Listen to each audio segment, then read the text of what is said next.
प्रवेश कर रहे हैं सीएनबीसी आवाज और इबेक्स कैश के शानदार स्टूडियो में।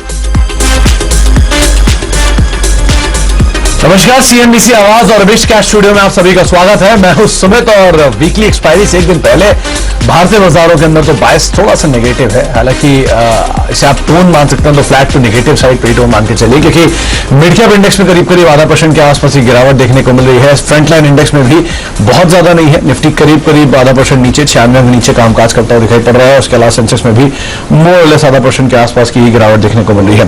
तेजी आज स्मॉल कैप इंडेक्स में, यहाँ पर अभी भी 1/4% से ज्यादा की बढ़त के साथ कामकाज हो रहा है और मिड कैप इंडेक्स में थोड़ी सी गिरावट जरूर कम हुई है। अभी भी 1/4% के आसपास गिरावट वहां पर देखने को मिली। तो मोरलेस एक रेंज के अंदर कामकाज हो रहा है तीनों इंडिसेस के अंदर, लेकिन आज स्मॉल कैप इंडेक्स में पॉजिटिव बायस के साथ कामकाज हो रहा है। आज हम बातचीत करेंगे एक्सिस सिक्योरिटीज के राजेश पालिया से। उनसे समझेंगे कि निफ्टी को लेकर उनकी रणनीति क्या कहती है, उनकी तरफ से इंडिविजुअल कॉल्स कौन कौन सी है, और साथ साथ एक सस्ता ऑप्शन भी उनसे जानने की कोशिश करेंगे जहां पर वो दांव लगा रहे हैं, जहां पर उनको लगता है कि तेजी या मंदी की जा सकती है। राजेश जी से बातचीत करने से पहले हम एक बार नजर डाल लेते हैं कुछ आंकड़ों के ऊपर, जो कि अब तक की दिशा दशा बाजार की बता रहे हैं। निफ्टी को लेकर जहां पे स्पॉट पे कामकाज है 17,950 के आसपास, 18,000 के जोन्स में आपको मेजर या तो कॉल राइटर्स दिखाई पड़ेंगे। 18,100, 18,200 और 18,000, ये तीन ऐसे लेवल्स हैं जहां पर आपको मेजर कॉल राइटिंग दिखाई पड़ेगी, स्पेशली 18,000 के जोन्स में।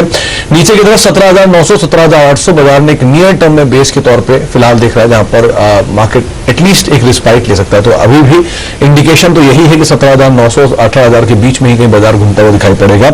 निफ्टी बैंक के केस में भी अगर आंकड़ों पर नजर डाली जाए तो 39,000 कॉल्स में, 39,100 कॉल में, 39,500 कॉल्स के अंदर कुछ हद तक राइटिंग आपको दिखाई पड़ेगी। लेकिन नीचे की तरफ 38,500 की पुट्स में और 38,800 की पुट्स के अंदर थोड़ी बहुत पुट राइटिंग भी दिखाई पड़ रही है। तो ऊपर की तरफ 39,000 एक रेजिस्टेंस के तौर पर बाजार शायद देख सकता है, नीचे की तरफ 38,500 के आसपास शायद एक नियर टर्म सपोर्ट के तौर पर निफ्टी बैंक में बाजार देखेगा। लेकिन ज्यादा सीमित दायरे में कामकाज के जो इंडिकेशन है एटलीस्ट इन आंकड़ों से, वो आपको निफ्टी में दिखाई पड़ेंगे। एक बार हीट मैप भी लेकर आइए, क्योंकि बाजार में स्मॉल कैप इंडिसेस में बाइंग है। तो पिछले 2 दिनों में जहां मिड कैप में भी खरीदारी थी, तो हीट मैप से बुलिश साइन आपको दिखाई पड़ रहे थे, यानी कि वो कॉन्ट्रैक्ट्स तेजी में थे पिछले 2 दिन में, क्योंकि मिड कैप में खरीदारी देखने को मिल रही थी। आज स्मॉल कैप में खरीदारी है, इसीलिए आपको साइन में बेयरिश दिखाई पड़ रहा है। 140 के आसपास ऐसे कॉन्ट्रैक्शन जो कि शॉर्ट या फिर अनवाइंडिंग यहां पर हो रही है, और करीब करीब 55 ऐसे कॉन्ट्रैक्शन यहां पर लॉन्ग बन रहे हैं या फिर शॉर्ट कवरिंग होते हुए दिखाई पड़ रही है। तो ये टोन सेट है अभी तक की मार्केट्स में। अब राजेश जी की व्यू भी इसके ऊपर ले लेते हैं। राजेश जी, मार्केट्स में अब तक जो कारोबार है वो दायरे में है निफ्टी केस में, और निफ्टी बैंक थोड़ा सा बेयरिश टोन पर है। क्या राय रखते हैं आप मार्केट्स को लेकर, कैसे रणनीति रखी जाए, क्या किया जाए बाजार में? Good afternoon Sumit ji. देखिए, मार्केट में वॉलेटिलिटी जरूर है। हम देख रहे हैं कि हायर साइड पे 18,050, 18,100 का जो दायरा है वहां पे एक रेजिस्टेंस बना हुआ है, और निफ्टी को वो लेवल क्रॉस करने में अभी काफी दिक्कतें हो रही है, क्योंकि कॉल राइटर्स काफी एग्रेसिव हो स्ट्राइक्स पे। तो 18,000, 18,100, इवन 18,200 ये स्ट्राइक्स पे तो कॉल राइटर्स एग्रेसिव है। तो ये वीकली एक्सपायरी के पॉइंट ऑफ व्यू से तो अगर हम बात करें तो 18,100 एक काफी इंपॉर्टेंट रेजिस्टेंस जैसा काम करते हुए दिखेगा। हालांकि लोअर साइड पे आज के सेशन में अगर हम एनालाइज करें तो आज के सेशन में मार्केट में जरूर गिरावट है, लेकिन ऑन द अदर हैंड अगर हम देखें तो 17,900, 17,800 की स्ट्राइक पे पुट राइटर्स भी एग्रेसिव है। तो ये दिखाता है कि मार्केट में एक रेंज बाउंड ही मूव रहेगा।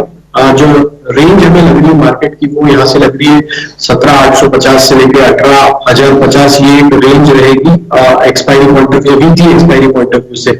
और उसके बाद मार्केट का जो वापस मोमेंटम है, हमें लगता है हायर साइड पे वापस कंटिन्यू होते हुए दिखेगा। तो बाय ऑन डिप्स की स्ट्रेटेजी रहेगी 17,950 के आसपास अभी स्पॉट ट्रेड कर रहे हैं। हम ये सजेस्ट करेंगे यहाँ पे कि अगर कोई और भी 10, 15, 20 पॉइंट की यहाँ से गिरावट निफ्टी में आती है तो आप बाय करें। 17,870 के आसपास का स्टॉप लॉस रखें, और अप साइड में हमें लगता है कि निफ्टी में वापस एक अटेम्प्ट लेते हुए दिखना चाहिए 18,050 से लेकर 18,060 की रेंज में। वहां पे हम टारगेट रखेंगे, वहां हम प्रॉफिट बुक करने की सलाह देंगे इंट्राडे पॉइंट ऑफ व्यू से। तो 17,870 के स्टॉप लॉस से निफ्टी बाय करने की सलाह देंगे 18,050, 18,060 के टारगेट। अच्छा, 17,870 का एक स्टॉप लॉस मेंटेन करेंगे और 18,050 के टारगेट्स के लिए आप खरीदारी कर सकते हैं। 17,900 मेजर पुट राइटर जोन है, तो उसके थोड़ा सा नीचे का एक स्टॉप लॉस और आप अपनी पोजीशन को लॉन्ग साइड पर लेकर जा सकते हैं, राजेश जी का मानना है। और ऊपर की तरफ 18,000 पे मेजर कॉल राइटर है, तो उससे थोड़ा सा ऊपर का एक लेवल आप बतौर टारगेट्स के तौर पर देख सकते हैं। राजेश जी, निफ्टी केस में तो साइन थोड़े क्लियर थे, निफ्टी बैंक में क्या किया जाए? वहां तो सिचुएशन और इतनी ज्यादा क्लियर नहीं, इतनी निफ्टी में थी, क्या करें यहां पे? जी, तो निफ्टी बैंक पे जो अभी निफ्टी बैंक ट्रेड कर रही है वो काफी क्रिटिकल लेवल के आसपास ट्रेड कर रही है, जो कि है 39,000 का। अगर हम देखें डेटा के हिसाब से 39,000 का लेवल अगर आज इसके नीचे सस्टेन करेगी तो और यहाँ से प्रेशर एक्सटेंड होते हुए दिख सकता है, क्योंकि बैंक निफ्टी के कंपोनेंट में देखें तो स्टेट बैंक एक स्टैंड आउट करते हुए दिख रहा है, बाकी सारी बैंकों में एक तरीके से प्रेशर बना हुआ है। तो बैंक निफ्टी में थोड़ा सा दबाव जरूर देखने को मिल सकता है। अगर ये यहाँ से तो कंडीशनल सेल रहेगा मेरा बैंक निफ्टी में। अगर बैंक निफ्टी 38,900 के लेवल को तोड़ती है ड्यूरिंग द डे, तो ही वहां पे सेलिंग का पोजीशन लेना चाहिए। अदरवाइज अभी इस करंट लेवल में थोड़ा सा वेट एंड वॉच करना चाहिए। वापस 39,050 के ऊपर बैंक निफ्टी आती है स्पॉट लेवल पे, तो यहाँ पे बाय करने की सलाह रहेगी।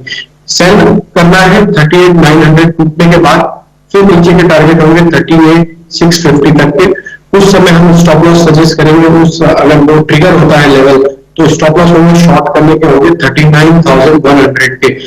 और यहाँ पे बाय करने की सलाह जो रहेगी जब 39,100 या 39,050 के ऊपर अगर सस्टेन करने लगे बैंक निफ्टी, तो ही बाय करेंगे। क्योंकि पुलबैक का ट्रेड अभी जो लग रहा है बैंक निफ्टी में अगर आता भी है तो 39,400 500 एक मेजर हर्डल जैसा काम करेगा। तो बैंक निफ्टी थोड़ा सा अवॉइड करे अभी, क्योंकि क्लियरिटी नहीं है यहाँ से ट्रेड सेटअप के हिसाब से। अभी लेवल्स का हम वेट कर रहे हैं, आइदर साइड ब्रेकआउट और ब्रेकडाउन होने पे हम यहाँ पे ट्रेड इनिशिएट करने की सलाह दें। अच्छा, तो नो ट्रेड जोन के अंदर बैंक निफ्टी को आप रख के चलिए, क्योंकि दो कंडीशन रखी है राजेश जी ने। अगर 38,900 के नीचे जाता है तो आप सेल साइड पे पोजीशन लेंगे, यानी कि 70-76 पॉइंट नीचे जाए तो आप वहां पे सेल इनिशिएट करेंगे। और 39,050 के ऊपर आता है, यानी कि करीब करीब 120 पॉइंट ऊपर या 70-80 पॉइंट ऊपर आता है, तो आप वहां पर लॉन्ग साइड की पोजीशन लेकर चलेंगे। लेकिन अभी ये नो ट्रेड जोन के अंदर ट्रेड करता हुआ दिखाई पड़ रहा है। अच्छा, तो क्लियर है, निफ्टी में आप तेजी जाएंगे, टारगेट स्टॉप लॉस आपको बताए गए हैं, और निफ्टी बैंक के केस में आप नो ट्रेड जोन में रखेंगे अपनी सिचुएशन को। राजेश जी, आपकी तरफ से इंडिविजुअल कॉल्स, तेजी या मंदी, और कौन कौन सी कॉल्स? तो देखिए, मार्केट में जरूर प्रेशर है इंडेक्स पॉइंट ऑफ व्यू से, लेकिन इंडिविजुअल स्टॉक स्पेसिफिक काफी स्ट्रेंथ यहाँ पे बनी हुई है मार्केट में। और जो स्टॉक्स में एक ब्रेकआउट ऑलरेडी हो चुके हैं वो स्टैंड आउट करते हुए दिख रहे हैं। तो हमें पहला स्टॉक यहाँ पे जो अट्रैक्टिव लग रहा है वो है भारतीय एयरटेल का। भारतीय एयरटेल में देखें तो जिस तरीके से स्टॉक अब 700 के ऊपर कंटिन्यूस बेसिस पे सस्टेन किया हुआ है, और आज के सेशन में भी काफी अच्छा मोमेंटम स्टॉक में आते हुए दिखा है। तो अगर हम सेक्टर की बात करें तो टेलीकॉम सेक्टर में एक अच्छा मोमेंटम आज के सेशन में देखने को मिल रहा है। तो भारतीय एयरटेल पे यहाँ पे बाय करने की सलाह है। 724 के आसपास अभी फ्यूचर ट्रेड कर रहे हैं, इसमें हम बाय करने की सलाह देंगे। हम एक्सपेक्ट कर रहे हैं इसमें टारगेट आना चाहिए 745 से 750 तक के। करंट लेवल से स्टॉप लॉस हम सजेस्ट करेंगे इसका करीब 708 का। तो पहला स्टॉक होगा भारतीय एयरटेल। जो दूसरा स्टॉक हमें यहाँ पे अट्रैक्टिव लग रहा है वो है कंटेनर कॉर्प का। हालांकि स्टॉक को पिछले दिनों में काफी बड़ा करेक्शन देखने को मिला था, लेकिन जिस तरीके से स्टॉक में पिछले 2 दिनों से एक अच्छा बाइंग का रुझान देखने को मिला है, 700 के ऊपर अब स्टॉक कंटिन्यूसली सस्टेन करते हुए दिख रहा है। नियर टर्म चार्ट पे एक रिवर्सल के साइन है, और कल भी काफी अच्छा एक शॉर्ट कवरिंग का मूव इसमें बनते हुए दिखा था। हमें लगता है कंटेनर कॉर्प को यहाँ पे बाय करना चाहिए। 707 के आसपास अभी फ्यूचर ट्रेड कर रहे हैं, इसमें हम एक्सपेक्ट कर रहे हैं टारगेट आना चाहिए शॉर्ट टर्म के हिसाब से 735 से 740 तक के। करंट लेवल से स्टॉप लॉस होगा इसका करीब 695 के आसपास। तो कंटेनर कॉर्प और भारतीय एयरटेल, दो स्टॉक हम यहाँ पे बाय करने की सलाह देंगे। तीसरा स्टॉक जो यहाँ पे हम शॉर्ट साइड में इनिशिएट करेंगे सेल, वो रहेगा मेटल पैक से, और वो रहेगा Jindal steel and power. Stock में हालांकि ओपन होने के बाद से ही एक वीकनेस यहाँ पे बनती हुई दिख रही है, और जिस तरीके से इसके सेटअप मोमेंटम सेटअप पे देखें तो एक ब्रेकडाउन विजिबल है डेली चार्ट पे। अगर हम देखेंगे तो स्टॉक में जिस तरीके से ब्रेकडाउन हुआ है 408 के नीचे अभी स्टॉक सस्टेन कर रहा है, हमें लगता है कि जिंदल स्टील एंड पावर में और यहाँ से प्रेशर एक्सटेंड होते हुए दिख सकता है। तो इसमें जिंदल स्टील एंड पावर में शॉर्ट करने की, सेल करने की सलाह रहेगी। फ्यूचर आप सेल कर सकते हैं करीब 399 के आसपास अभी फ्यूचर ट्रेड कर रहे हैं। 408 का स्टॉप लॉस रखें। लोअर साइड के टारगेट हमें लगता है आते हुए दिख सकते हैं इसमें करीब 385 तक के। ओके, तो तीन कॉल, भारतीय एयरटेल पहली लॉन्ग साइड पर 750 रुपए का टारगेट, 745 750 का टारगेट, 708 का एक स्टॉप लॉस आप यहां पर मेंटेन कर सकते हैं। कंटेनर कॉर्प दूसरा नाम है, 735 740 के टारगेट्स के लिए खरीदारी करें, 695 का एक स्टॉप लॉस यहां पर मेंटेन करके चल सकते हैं। और इसके अलावा बिकवाली करके चलने की राय आपको दी जा रही है जेएसपीएल के अंदर, जहां पर आप प्रेशर देख सकते हैं, करीब करीब 385 रुपए के टारगेट्स के लिए बिकवाली करें, रफली 408 रुपए का एक स्टॉप लॉस मेंटेन करके चल सकते हैं। तो ये तीन कॉल आपको राजेश जी ने अपनी तरफ से बताए हैं, जहां पर आप नजर रखें। अच्छा, अब कुछ स्टॉक्स के ऊपर नजर डालते हैं जहां पर फ्रेश लॉन्ग्स बनते हुए दिखाई पड़ रहे हैं। इसमें इंडिया बुल्स हाउसिंग आज एक अच्छे मूव के अंदर है, एमसीएक्स, डेल्टा कॉर्प और ऑरोबिंदो फार्मा यहां पर कुछ बाइंग आते हुए दिखाई पड़ रही है। Rajesh ji, India bulls housing और ऑरोबिंदो फार्मा की बहुत समय के बाद यहां पर बाइंग आई है, ऑरोबिंदो फार्मा में क्या करें दोनों में? बिल्कुल, इंडिया बुल्स हाउसिंग फाइनेंस का सेटअप के हिसाब से बिल्कुल पॉजिटिव लग रहा है, और जिस तरीके से स्टॉक रिकवरी बनी है और 240 के ऊपर सस्टेन करते हुए दिख रहा है, तो इंडियन बुल्स हाउसिंग फाइनेंस में हमें यहाँ पे बाय करने की सलाह देंगे, क्योंकि स्टॉक में जिस तरीके से एक ब्रेकआउट हुआ है नियर टर्म वीकली चार्ट पे भी देखें तो ऑलमोस्ट 8 से 10 वीक का एक कंसोलिडेशन ब्रेकआउट होते हुए दिख रहा है चार्ट पे। हमें लगता है इंडिया बुल्स हाउसिंग फाइनेंस में अपसाइड के टारगेट जो आना चाहिए करीब 265 से 270 तक के अपसाइड शॉर्ट टर्म आते हुए दिख सकते, तो बाय करने की सलाह रहेगी 245 के स्टॉप लॉस से। और अरविंदो फार्मा का अगर हम सेटअप देखें तो अगर हम देखें तो फार्मा स्टॉक्स में लोअर साइड पे कहीं ना कहीं एक बाइंग इंटरेस्ट बना हुआ है, स्टॉक अपने प्रीवियस जो लो बने उनको कहीं ना कहीं डिफेंड करते हुए दिख रहे हैं। अरविंदो फार्मा में भी एक देखें तो लोअर साइड पे जो बेस बना हुआ है स्टॉक का करीब 675 के आसपास बना हुआ है, तो थोड़ा सा इसको पोजिशनल ट्रेड जैसा यहाँ पे ट्रेड करना होगा। 675 थोड़ा बड़ा स्टॉप लॉस है, ये स्टॉप लॉस को फॉलो करें। स्टॉक में जरूर एक नियर टर्म चार्ट पे ब्रेकआउट होते हुए दिख रहा है, हालांकि हायर साइड पे अभी 720 725 इसके लिए रेजिस्टेंस है। अगर ये लेवल क्रॉस होते तो एक बेस की कंफर्मेशन होगी, तो बाय तो कर सकते हैं। यहाँ पे 685 ट्रेडिंग स्टॉप लॉस, अपसाइड के टारगेट 715 720 तक के होंगे। 715 720 के टारगेट, 685 का एक स्टॉप लॉस आप ऑरोबिंदो फार्मा में लेकर चल सकते हैं। एक बार एमएनएम को और देखिए राजेश जी, क्योंकि कल भी बढ़िया तेजी में था, इंडेक्स का टॉप गेनर बना था, और आज भी 2.5 से 3% की तेजी है, 11% के आसपास का ओआई एडिशन है। नंबर्स के बाद से स्टॉक की री रेटिंग हुई है और उसके बाद से शेयर तेजी में चल ही रहा है। कैरी फॉरवर्ड कहां तक होगी ये तेजी, क्या करें इसमें? तो बिल्कुल देखिए, व्यू तो पॉजिटिव है एमएनएम में, और हम मान के चल रहे हैं स्टॉक में जिस तरीके से 840 850 से एक करेक्शन के बाद जो रिवर्सल बना है और स्टॉक वापस अपने अप ट्रेंड को रिज्यूम करते हुए दिख रहा है, हम यह मान के चल रहे हैं कि एमएनएम में जो टारगेट आना चाहिए करीब 770 से लेकर 780 तक की अपसाइड यहाँ पे कंटिन्यू होते हुए दिखेगी। तो ऑटोमोबाइल पैक में एमएनएम यहाँ पे एक अच्छा आउट परफॉर्मिंग स्टॉक यहाँ पे बनता हुआ दिख रहा है, और जिस तरीके से ब्रेकआउट हुए हम इसको मान के चल रहे हैं 980 तक के अपसाइड यहाँ पे बहुत जल्द देखने को मिलेगी। करंट लेवल में बाय करने की सलाह रहेगी, 890 स्टॉप लॉस रखें। 890 का स्टॉप लॉस लेकर आप पोजीशन लॉन्ग साइड पर लेकर जा सकते हैं। राजेश जी का मानना है कि तेजी आगे भी रहेगी, 3-3.5% का उछाल, 2 दिन में 5 से 6% की तेजी यहां पर देखने को मिल चुकी है। एक बार डेल्टा कॉर्प को और देखिए, आज इंडेक्स के टॉप गेनर्स में शुमार है, एक बढ़िया यहां पर भी शॉर्ट कवरिंग आते हुए दिखाई पड़ रही है, लोअर लेवल से एक अच्छा मूव भी है, क्या करें इसमें?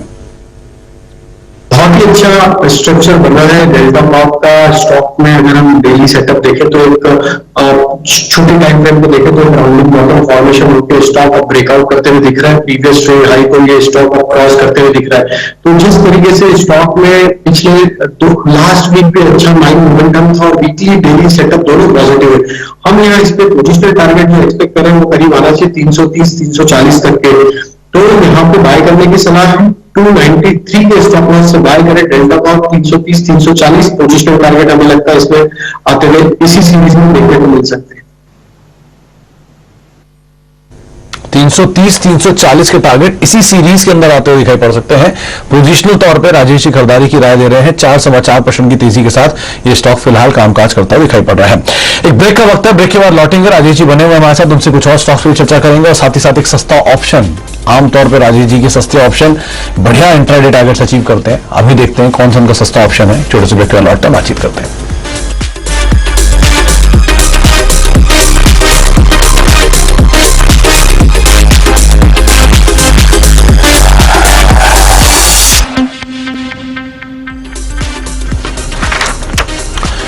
आप देख रहे हैं फ्यूचर एक्सप्रेस, हमारे साथ राजेश पालविया मौजूद है एक्सेस सिक्योरिटीज के। राजेश जी का मानना है कि निफ्टी में आप तेजी ले सकते हैं 18,050 के टारगेट्स के लिए। 17,870 का एक स्टॉप लॉस वहां पर आपको मेंटेन करना होगा। निफ्टी बैंक के केस में आपको थोड़ी कंडीशनल बाय या सेल रखना होगा, डिपेंड करता है कि किस तरह का मूव आते हैं। 38,900 के नीचे आप वहां पर सेल साइड पर अपनी पोजीशन को लेकर जा सकते हैं। निफ्टी के लिए 17,964 का स्तर फिलहाल देखने को मिल रहा है। अच्छा राजेश जी, सस्ता ऑप्शन कौन सा आइडेंटिफाई किया आपने आज? तो देखिए, सस्ता ऑप्शन में स्टॉक का ऑलरेडी आपने डिस्कस किया ही है, वो स्टॉक है Mahindra and Mahindra M&M। Automobile pack में जैसा हमने बात किया भी था कि महिंद्रा एंड महिंद्रा का जो सेटअप है वो काफी इंटरेस्टिंग लग रहा है। जिस तरीके से स्टॉक में तेजी बनी है कल के सेशन में और आज फॉलोअर बाइंग एक्शन बना है, आज भी देखें तो करीब 10% के आसपास का ओपन इंटरेस्ट ऐड होते हुए दिख रहा है महिंद्रा एंड महिंद्रा में। तो 940 का कॉल ऑप्शन यहाँ पे हम बाय करने की सलाह देंगे। डेटा पॉइंट को एनालाइज करें तो अब 900 पे जो हाईएस्ट कॉल कॉन्सेंट्रेशन था वहां पर अब एक शॉर्ट कवरिंग का मूव बनते हुए दिख रहा है, क्योंकि स्टॉक अब 900 के ऊपर सस्टेन करते हुए दिख रहा है। और जिस तरीके से आज के सेशन में ओपन इंटरेस्ट ऐड होते हुए दिखे, हमें लगता है महिंद्रा एंड महिंद्रा 980 तक की अपसाइड हम यहाँ एक्सपेक्ट कर रहे हैं। तो 940 का कॉल ऑप्शन जो कि अभी ट्रेड कर रहा है 17 रुपए में, इसे बाय करने की सलाह देंगे हम। इसमें स्टॉप लॉस हम सजेस्ट करेंगे करीब 12 रुपए का, लेकिन अपसाइड के टारगेट जो हम एक्सपेक्ट कर रहे हैं इस ऑप्शन पे वो आना चाहिए करीब 30 रुपए से 32 रुपए तक की अपसाइड इस ऑप्शन में आते हुए दिख सकती है। तो 940 के स्ट्राइक का कॉल ऑप्शन बाय करना है M&M में। 940 की कॉल में खरीदारी करें। 30 से 32 रुपए का एक टारगेट यहां पे आता हुआ दिखाई पड़ेगा। 17 साढ़े 17 रुपए की रेंज में भी ये कामकाज कर रहा है और 12 रुपए का एक स्टॉप लॉस यहां पर मेंटेन कर सकते हैं, यानी कि मौजूदा स्तरों से ऑलमोस्ट डबल के टारगेट्स यहां पर राजेश आपको दे रहे हैं। 17.5 रुपए के स्तरों पर कामकाज हो रहा है दिन के ऊपर स्तरों पर फिलहाल ट्रेड करता हुआ। तो M&M को लेकर वैसे भी स्पॉट पे राजेश जी ने तेजी की बात की थी, और अब अगर आप सस्ते ऑप्शन के जरिए जाना चाहते हैं तो 940 की कॉल में आप खरीदारी कर सकते हैं। 17.5 रुपए के स्तरों पर ट्रेड कर रही है और करीब 30 से लेकर 32 तक के टारगेट्स यहां पे राजेश जी इस कॉल के अंदर देख रहे हैं। अच्छा राजेश जी, एक दो स्टॉक पे और नजर डालिए। एक तो इंडिया मार्ट तेज बिकवाली आई थी कल के सत्र के अंदर, उसके बाद वापस कुछ मूव आया है। 3.5% की तेजी यहां पर देखने को मिल रही है। नंबर्स भी हैं इस हफ्ते के एंड तक आते आते, क्या करें इसमें? बिल्कुल, काफी बड़ा करेक्शन स्टॉक में पिछले कुछ हफ्तों में हमने देखा, लेकिन स्टॉक में आप जिस तरीके से रिकवरी बनी है इसमें एक अपने मल्टीपल सपोर्ट जोन के पास से बेस बना के एक रिकवरी दी जो भी था करीब 6900 के आसपास। अब ये स्टॉक में जो रिकवरी का ट्रेड बना है ये दर्शाता है कि स्टॉक को अपसाइड में जो इसको रेजिस्टेंस आएगा वो आएगा करीब 7,700 के आसपास। तो हम लोग मानते चल रहे हैं जिस तरीके से पुलबैक बना है, नियर टर्म चार्ट पे ब्रेकआउट भी दिख रहा है, तो स्टॉक में और 200 से 250 रुपए की अपसाइड यहां से आते हुए दिख सकती है। करंट लेवल पे बाय करने की सलाह रहेगी, लेकिन स्ट्रिक्ट स्टॉप लॉस फॉलो करें। 7420 के आसपास का स्टॉप लॉस रखें। 7,750 तक के अपसाइड के टारगेट के लिए इसको यहाँ पे बाय किया जा सकता है। तो आप खरीदारी कर सकते हैं इंडिया मार्ट पे। दिन के ऊपरी स्तरों पर आ गया बातचीत के दौरान करीब 4.5% का उछाल, और कल की तेज बिकवाली के बाद एक अच्छा मूव यहां पे पुल बैक के तौर पे देखने को मिल भी रहा है। एक बढ़िया शॉर्ट कवरिंग इंडिया मार्ट के अंदर फिलहाल दिख रही है दिन के ऊपरी स्तरों पर कामकाज करते हुए। 7700 रुपए के टारगेट्स के लिए आप तेजी देख सकते हैं। बहुत बहुत शुक्रिया राजेश जी हमारे साथ मौजूद रहने के लिए, बाजार पर अपनी राय रणनीति बताने के लिए, तमाम इंडिविजुअल कॉल्स और सस्ते ऑप्शन पे अपनी रणनीति राय रखने के लिए। वक्त एक ब्रेक का, लेकिन ब्रेक से पहले आपको बता दें कि CNBC आवाज और नेशनल स्टॉक एक्सचेंज ने मिलकर अपनी खास मुहिम इन्फॉर्म्ड इन्वेस्टर्स के जरिए निवेशकों की जागरूकता को बढ़ावा देने की पहल की है। इन्फॉर्म्ड इन्वेस्टर्स एक ऐसी मुहिम है जो निवेशकों को उनके पैसे को लेकर सही फैसला लेने में सक्षम बनाती है। अपने निवेश की सुरक्षा के लिए जरूरी है कि निवेशक एक्सचेंज की ओर से उनके ट्रेड को लेकर SMS या ईमेल के जरिए भेजे जाने वाले हर एक अलर्ट पर नजर रखें। अगर निवेशक कोई ऐसे ट्रेड के बारे में अलर्ट पाते हैं जो उन्होंने किया नहीं, तो इस पर तुरंत स्टॉक ब्रोकर से बात करें और स्पष्टीकरण मांगे। निवेशक अगर स्टॉक ब्रोकर की सफाई से संतुष्ट नहीं है तो उन्हें एक्सचेंज के सामने मामला रखना चाहिए।